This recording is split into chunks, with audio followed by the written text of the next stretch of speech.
making an announcement, I guess, officially or somewhat, about your plans for the election next year.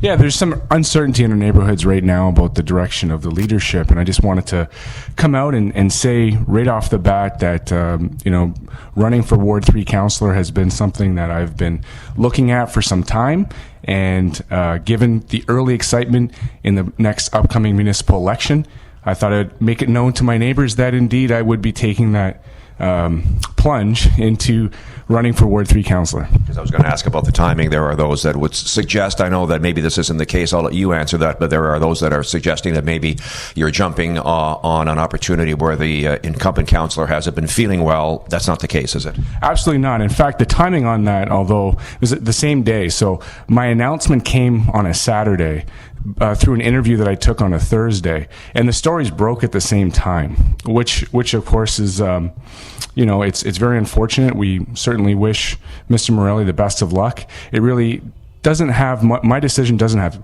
really anything to do with Bernie Morelli's health. I know that he served the neighborhood for 20 years, and we hope that he has a speedy recovery.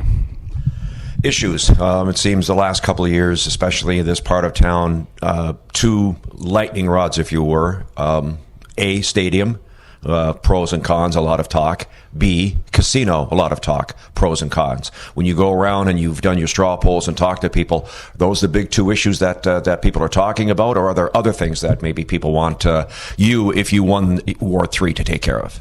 What I'm hearing, Ted, from my neighbors is really it's about process and not the outcomes. So both the casino debate and the Pan Am Stadium debate brought about a real opportunity for neighborhoods to organize and decide for themselves how they wanted to see their tax dollars spent.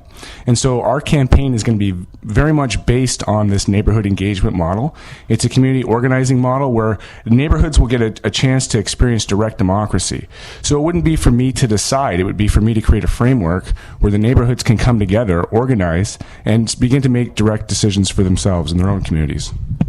The bad thing about civic elections, if you want to use the term, is the turnout. Very rare is it over 50% in any ward. People, it's the classic, if you don't vote, then you can't complain. Is there a concern from your end that maybe a low turnout in Ward 3 of 30 or 40% would mean maybe not as much success for you as you would hope?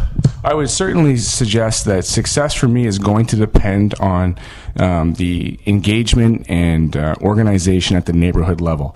So if the turnout stayed the same, obviously if there's an incumbent running, the chances become less for a new councillor. However, I think that if we are authentic in our engagement and we give people the opportunity to authentically participate in the democratic process, be it through participatory budgeting or the expansion of neighborhood associations, then I think we'll give people the reason to come out on election day.